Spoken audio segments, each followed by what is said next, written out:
70 വർഷങ്ങൾക്ക് മുൻപ് ബിരുദം നേടി സർക്കാർ ജോലി നേടിയ ജോർജ് സാറിൻ്റെ കുടുംബത്തിൻ്റെ കഥയാണ് ഞാൻ പറയുന്നത്. 1 തെസ്സലോനിക്കർ 2-ാം അധ്യായം അതിൻ്റെ 13 മുതൽ 20 വരെയുള്ള വാക്യങ്ങൾ. 1 തെസ്സലോനിക്കർ 2-ാം അധ്യായം 13 മുതൽ 20 വരെ. ഞങ്ങൾ പ്രസംഗിച്ച ദൈവവചനം നിങ്ങൾ കേട്ടു. മനുഷ്യൻ്റെ വചനമായിട്ടല്ല, സാക്ഷാലാകുന്നതുപോലെ ദൈവവചനമായിട്ട് തന്നെ കൈക്കൊണ്ടതിനാൽ ഞങ്ങൾ ദൈവത്തെ ഇടവിടാതെ സ്തുതിക്കുന്നു. വിശ്വസിക്കുന്ന നിങ്ങളിൽ അത് വ്യാപരിച്ചുകൊണ്ടിരിക്കുന്നു. സഹോദരന്മാരെ, യഹൂദയിൽ ക്രിസ്തുവേശുവിലുള്ള ദൈവസഭകൾക്ക് നിങ്ങൾ അനുകാരികളായി തീർന്നു. അവർ യഹൂദരാൽ അനുഭവിച്ചത് തന്നെ നിങ്ങളും സ്വജാതിക്കാരാൽ അനുഭവിച്ചുവല്ലോ.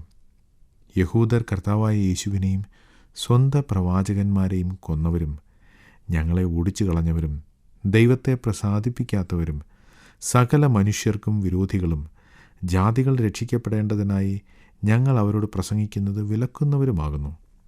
അങ്ങനെ അവർ തങ്ങളുടെ പാപങ്ങളെ എപ്പോഴും പൂരിപ്പിക്കുന്നു. എന്നാൽ ദൈവക്രോധം അവരുടെ മേൽ മുഴുത്തു വന്നിരിക്കുന്നു. സഹോദരന്മാരെ, ഞങ്ങൾ അല്പനേരത്തേക്ക് ഹൃദയം കൊണ്ടല്ല മുഖം കൊണ്ട് നിങ്ങളെ വിട്ടുപിരിഞ്ഞിട്ട് ബഹുകാംക്ഷയോടെ നിങ്ങളുടെ മുഖം കാണുവാൻ ഏറ്റവും അധികം ശ്രമിച്ചു. അതുകൊണ്ട് നിങ്ങളുടെ അടുക്കൽ വരുവാൻ ഞങ്ങൾ, വിശേഷാൽ പൗലോസായ ഞാൻ, 1-2 പ്രാവശ്യം വിചാരിച്ചു. എന്നാൽ സാത്താൻ ഞങ്ങളെ തടുത്തു. നമ്മുടെ കർത്താവായ യേശുവിൻ്റെ മുമ്പാകെ അവൻ്റെ പ്രത്യക്ഷതയിൽ ഞങ്ങളുടെ ആശയോ സന്തോഷമോ പ്രശംസാ കിരീടമോ ആരാകുന്നു? നിങ്ങളും അല്ലയോ? ഞങ്ങളുടെ മഹത്വവും സന്തോഷവും നിങ്ങൾ തന്നെ. ദൈവവചനം തെസ്സലോനിക്കരുടെ ഹൃദയത്തിൽ പ്രവർത്തിച്ചതുകൊണ്ട് അവർ പൗലോസ് അപ്പോസ്തലൻ അവരുടെ ഇടയിൽ നിന്ന് പോയ ശേഷവും ദൈവത്തെ അനുസരിച്ചുകൊണ്ട് ദൈവവഴിയിൽ നടന്നു. അതിൻ്റെ ഫലമായി അവർ അനേകർക്ക് മാതൃകയായി തീർന്നു. പൗലോസിനെ അവർ അനുകരിച്ചു, കാരണം പൗലോസ് ക്രിസ്തുവിനെ അനുകരിച്ചു. ആ അനുകരണത്തിൻ്റെ ഫലമായി തെസ്സലോനിക്കർ അനേകർക്ക് മാതൃകയായി തീർന്നു. എന്നാൽ 14-ാം വാക്യത്തിൽ പൗലോസ് പറയുന്നത് തെസ്സലോനിക്ക സഭകൾ യഹൂദയിലുള്ള സഭകളെ അനുകരിച്ചു എന്നാണ്. ഒരു സഭ വേറൊരു സഭയെ അനുകരിക്കാൻ ശ്രമിക്കുന്നത് നാം പലപ്പോഴും കണ്ടിട്ടുണ്ട്. ഇത് മിക്കവാറും ഒരു നല്ല കാര്യത്തിനായിരിക്കുകയില്ല എന്നതാണ് സത്യം. നാട്ടിലൊരു സ്ഥലത്ത് ഒരു വലിയ പള്ളിയുണ്ട്. അതിനടുത്ത് ചില വർഷങ്ങൾക്ക് മുൻപ് വേറൊരു പള്ളിയും കൂടെ വെച്ചു. ഈ 2ാമത്തെ പള്ളിയെ ആളുകൾ കളിയാക്കി വിളിക്കുന്നത് വാശിപ്പള്ളി എന്നാണ്. 1ാമത്തെ പള്ളിയിലുള്ള ആളുകളോടുള്ള വിരോധം കൊണ്ട് അവരെ തോൽപ്പിക്കാൻ വേണ്ടി വാശിക്ക് പണിത പള്ളി, അതാണ് വാശിപ്പള്ളി. ഒരു സഭക്കാർ യോഗം നടത്തി, എന്നാൽ ഞങ്ങൾക്ക് നടത്തണം. അവർ ഒരു നല്ല കെട്ടിടം വെച്ചു, അതുപോലെ ഞങ്ങൾക്കും ഒരു കെട്ടിടം വയ്ക്കണം. അവർ ഒരാളെ പ്രസംഗിക്കാൻ വിളിച്ചു, യോഗം നടത്തി, അതുപോലെ തന്നെ ഞങ്ങൾക്ക് നടത്തണം. ഇങ്ങനെ വാശിക്ക് തങ്ങൾക്കിഷ്ടമില്ലാത്തവരെ അനുകരിക്കാൻ ശ്രമിക്കുന്ന സഭകളുണ്ട്. തെസ്സലോനിക്ക സഭ അങ്ങനെയൊരു സഭയായിരുന്നില്ല.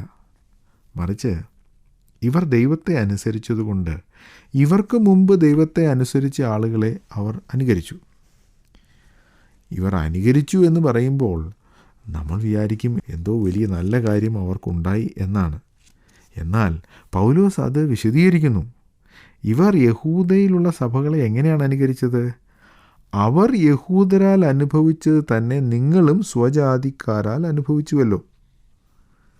യഹൂദയിലുള്ള യഹൂദ വിശ്വാസികൾ യേശുക്രിസ്തുവിൽ വിശ്വസിക്കാതിരുന്ന യഹൂദന്മാരാൽ ഉപദ്രവിക്കപ്പെട്ടു, കഷ്ടം സഹിക്കേണ്ടി വന്നു. അതുപോലെ തന്നെ തെസ്സലോനിക്കയിലുള്ള വിശ്വാസികൾ അവരുടെ സ്വന്തം നാട്ടിലുള്ള അവരുടെ സ്വന്തം ആളുകളാൽ ഉപദ്രവം സഹിക്കേണ്ടി വന്നു. ഇങ്ങനെയാണ് അവർ യഹൂദയിലുള്ള സഭയെ അനുകരിച്ചത്. യേശുക്രിസ്തുവിൽ വിശ്വസിച്ചാൽ ജീവിതത്തിൽ പ്രയാസങ്ങളും പ്രതികൂലങ്ങളും കഷ്ടതയും ഉണ്ടാകുമെന്നുള്ള കാര്യം പൗലോസ് അപ്പോസ്തലൻ ഒരിക്കലും മറച്ചു വച്ചില്ല. ഇതിൻ്റെ അടുത്ത അധ്യായത്തിൽ, അതായത് 1 തെസ്സലോനിക്കർ 3-ാം അധ്യായം അതിൻ്റെ 3-ാം വാക്യത്തിൽ, കഷ്ടം അനുഭവിപ്പാൻ നാം നിയമിക്കപ്പെട്ടിരിക്കുന്നു എന്ന് നിങ്ങൾ തന്നെ അറിയുന്നുവല്ലോ. നാം കഷ്ടം അനുഭവിക്കേണ്ടി വരും എന്ന് ഞങ്ങൾ നിങ്ങളോടുകൂടെ ഇരുന്നപ്പോൾ മുമ്പുകൂട്ടി പറഞ്ഞിട്ടുമുണ്ട്. അവണ്ണം തന്നെ സംഭവിച്ചു എന്ന് നിങ്ങൾ അറിയുന്നു. കഷ്ടം അനുഭവിക്കേണ്ടി വരുമെന്ന് തെസ്സലോനിക്കരോടുകൂടെ പൗലോസ് ഇരുന്നപ്പോൾ തന്നെ അവരോട് പറഞ്ഞിരുന്നു. അല്ലാതെ നിങ്ങൾക്ക് സുഖമായൊരു കാലം വരും എന്നല്ല പൗലോസ് പറഞ്ഞത്. അതുകൊണ്ട് ഇവർ കഷ്ടം അനുഭവിച്ചപ്പോൾ അത് ദൈവത്തെ അനുസരിച്ച് ജീവിക്കുന്നവരുടെ ജീവിതത്തിൽ ഉണ്ടാകുന്ന ഒരു കാര്യമാണ്. അത് നിങ്ങൾക്ക് മുൻപ് വിശ്വസിച്ച യഹൂദ ക്രിസ്ത്യാനികളുടെ ജീവിതത്തിൽ ഉണ്ടായിട്ടുണ്ട് എന്ന് പറഞ്ഞ് പൗലോസ് അവരെ പ്രബോധിപ്പിക്കുന്നു, ഉത്സാഹിപ്പിക്കുന്നു.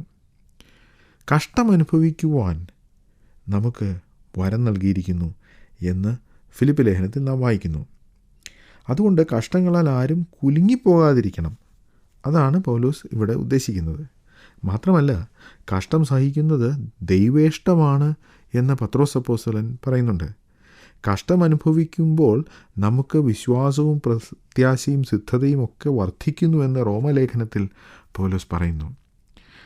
കഷ്ടം അനുഭവിച്ചാൽ അത് കഴിഞ്ഞ് നമ്മെപ്പോലെ കഷ്ടം അനുഭവിക്കുന്ന ആളുകളെ ആശ്വസിപ്പിക്കാൻ നമുക്ക് സാധിക്കും എന്ന് പൗലോസ് 2 കൊരിന്ത്യർ 1-ാം അധ്യായത്തിൽ പറയുന്നു. അപ്പോൾ കഷ്ടമനുഭവിക്കുക എന്നത് ഒരു ക്രിസ്തീയ വിശ്വാസിയെ സംബന്ധിച്ചിടത്തോളം പ്രധാനപ്പെട്ട ഒരു കാര്യമാണ്.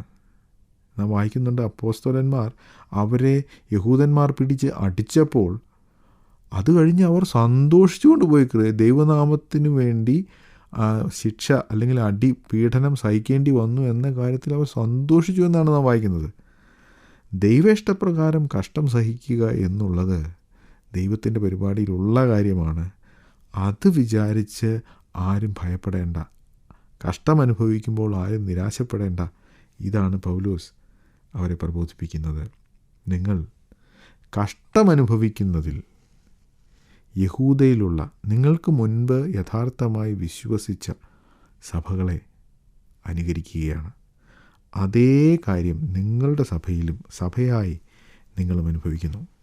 തെസ്സലോനിക്കയിലും യഹൂദന്മാരാണ് ആദ്യം പ്രശ്നം തുടങ്ങിയത്.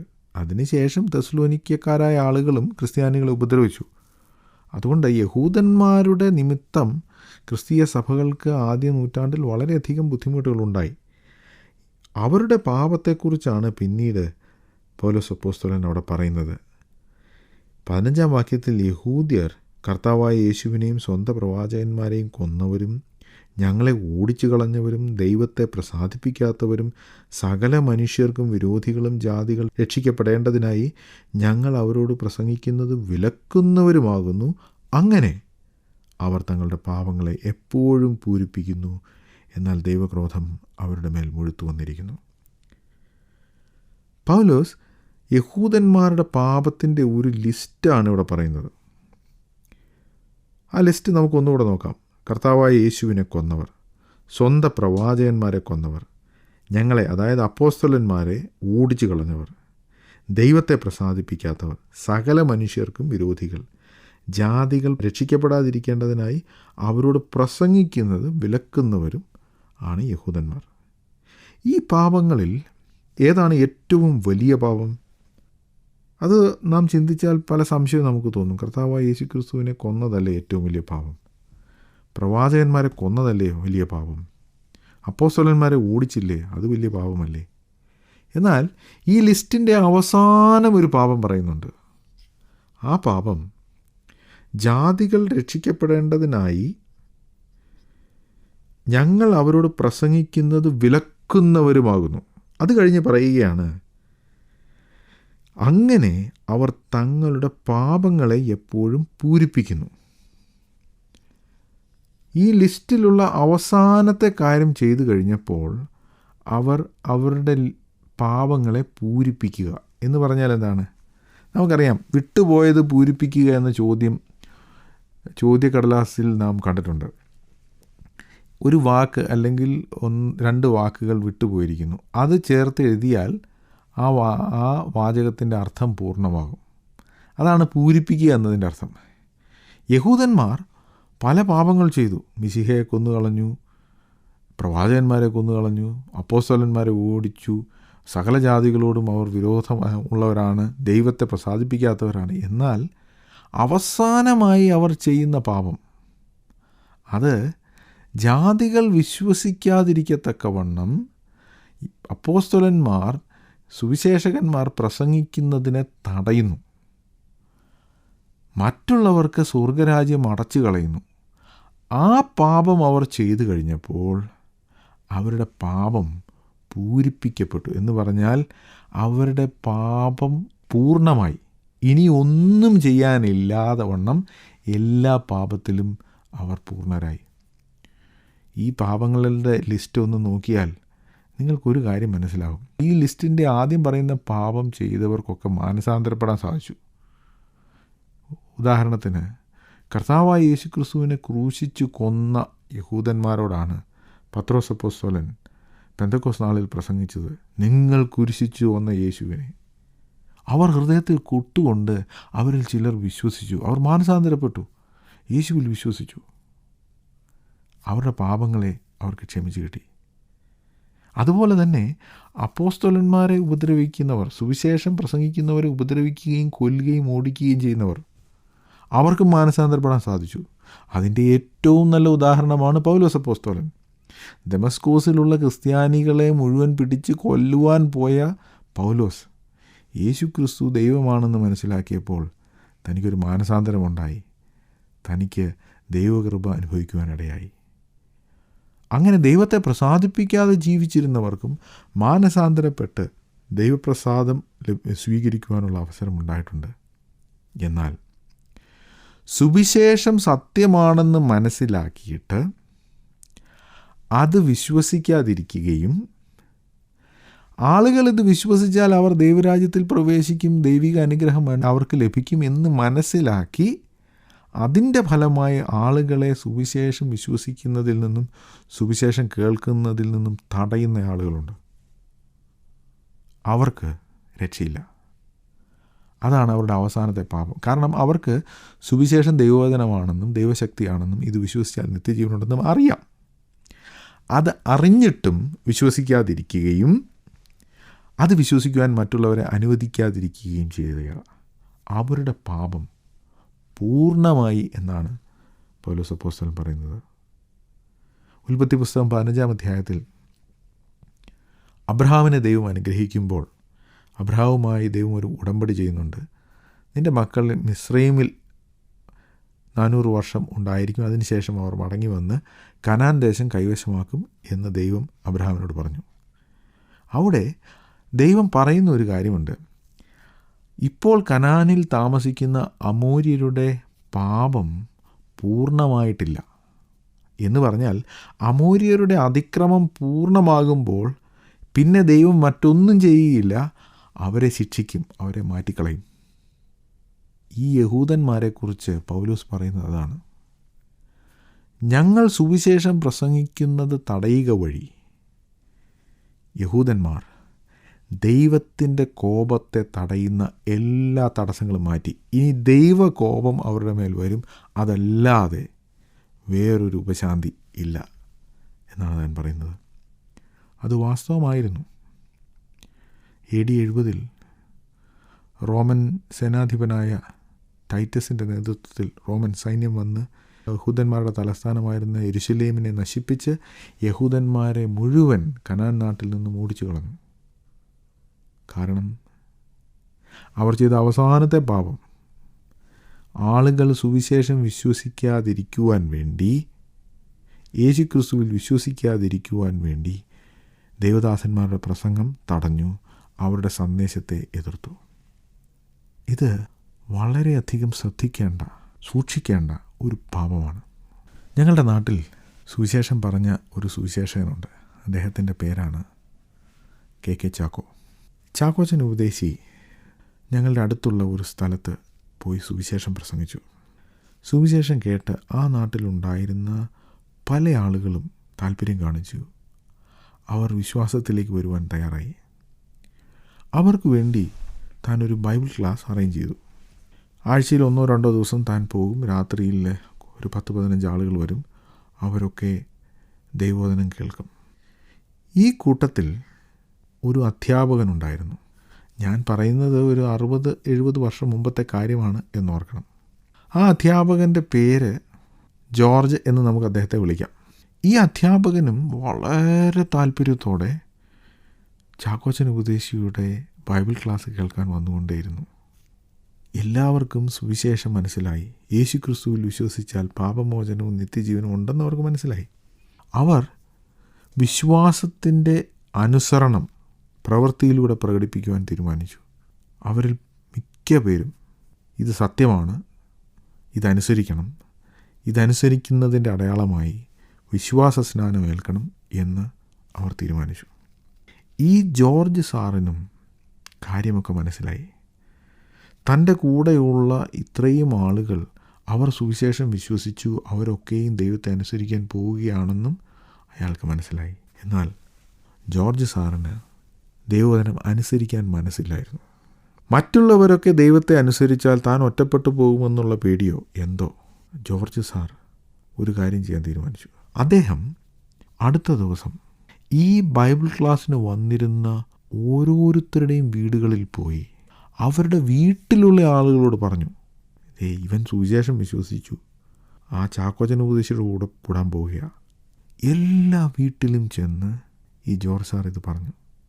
അതിൻ്റെ ഫലമായി സുവിശേഷം വിശ്വസിച്ച് അനുസരിക്കുവാൻ ഒരുങ്ങിയിരുന്ന ആ ഗ്രൂപ്പിലുണ്ടായിരുന്ന മിക്ക ആളുകളും അവരുടെ വീട്ടിലെ പ്രശ്നം മൂലം പിന്തിരിഞ്ഞുപോയി.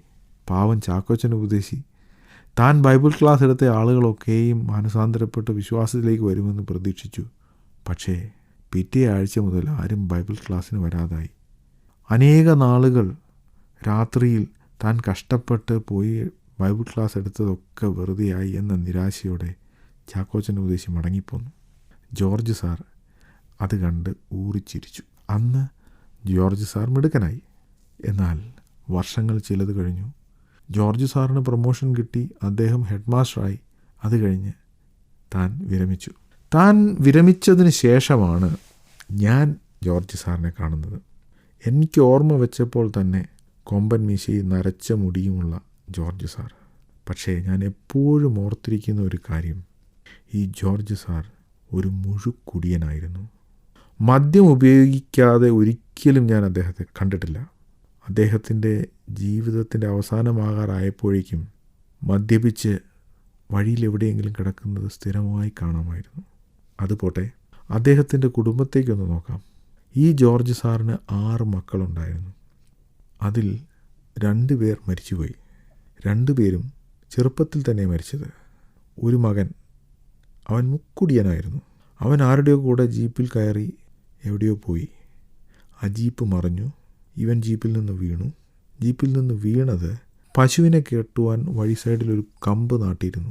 ആ കമ്പിലേക്കാണ്. അവൻ്റെ വയറ് പിളർന്ന് കുടൽ വെളിയിൽ ചാടിയാണ് അവൻ മരിച്ചത്. ഒരു മകൾ 30 വയസ്സാകുന്നതിന് മുൻപ് അവളുടെ വിവാഹം കഴിഞ്ഞിരുന്നു. പക്ഷേ അവൾ മരിച്ചു. ഒരു മകൻ മാനസിക രോഗി. വേറൊരു മകൻ ഒരു പണിയുമില്ലാതെ ഞങ്ങളുടെ നാട്ടിൽ കൂടെ നടക്കുന്നു. 70 വർഷങ്ങൾക്ക് മുൻപ് ബിരുദം നേടി സർക്കാർ ജോലി നേടിയ ജോർജ് സാറിൻ്റെ കുടുംബത്തിൻ്റെ കഥയാണ് ഞാൻ പറയുന്നത്. എന്തുകൊണ്ട് ഈ കുടുംബം ഇങ്ങനെ അധപ്പതിച്ചു എന്ന് പലർക്കും സംശയം തോന്നിയിട്ടുണ്ട്. എൻ്റെ വീടിനടുത്തുള്ള പ്രായമുള്ള ഒരു അപ്പച്ചൻ, അദ്ദേഹമാണ് ഈ കഥ എന്നോട് പറഞ്ഞത്.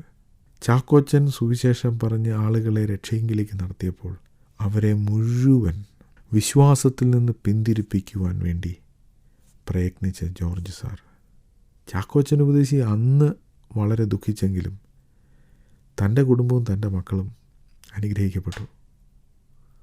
എന്നാൽ ജോർജ് സാർ സുവിശേഷം വിശ്വസിക്കുന്നതിൽ നിന്ന് ആളുകളെ തടഞ്ഞത് നിമിത്തം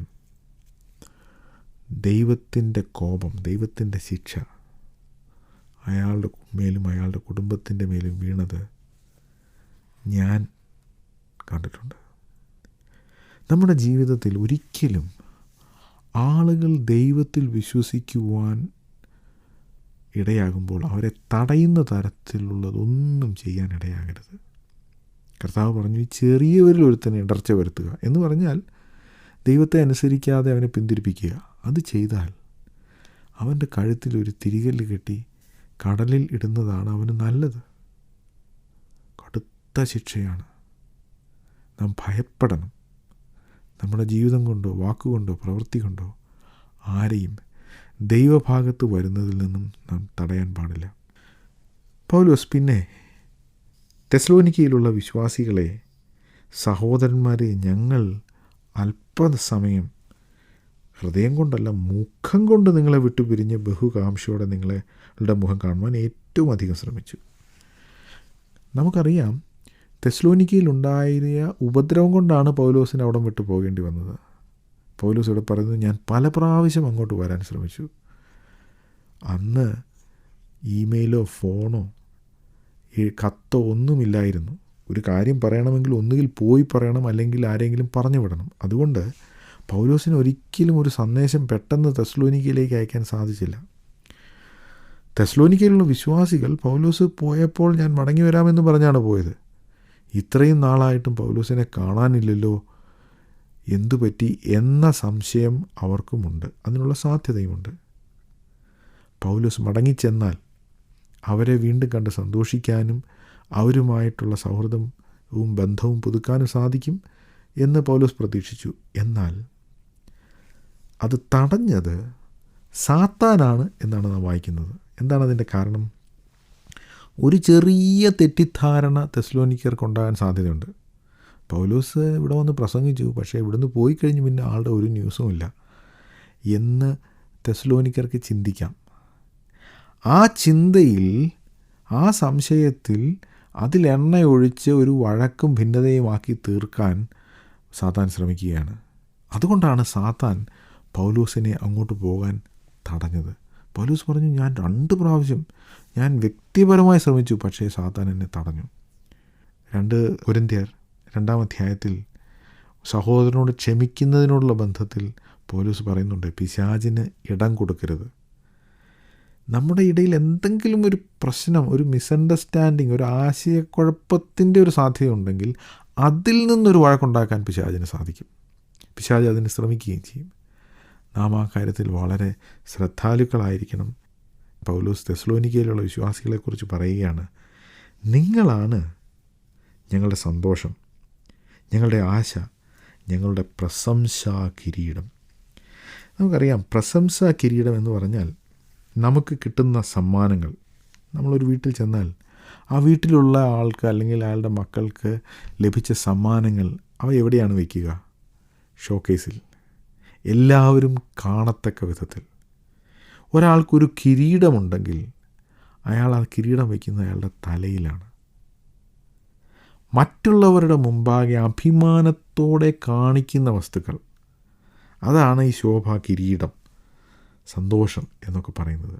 പൗലോസ് തെസ്സലോനിക്ക വിശ്വാസികളെക്കുറിച്ച് പറയുകയാണ്, മറ്റുള്ളവരുടെ മുമ്പിൽ എൻ്റെ അഭിമാനം, മറ്റുള്ളവരുടെ മുമ്പിൽ ഞാൻ എന്തിനെപ്പറ്റിയെങ്കിലും ഒന്ന് പുകഴുമെങ്കിൽ അത് നിങ്ങളാണ്.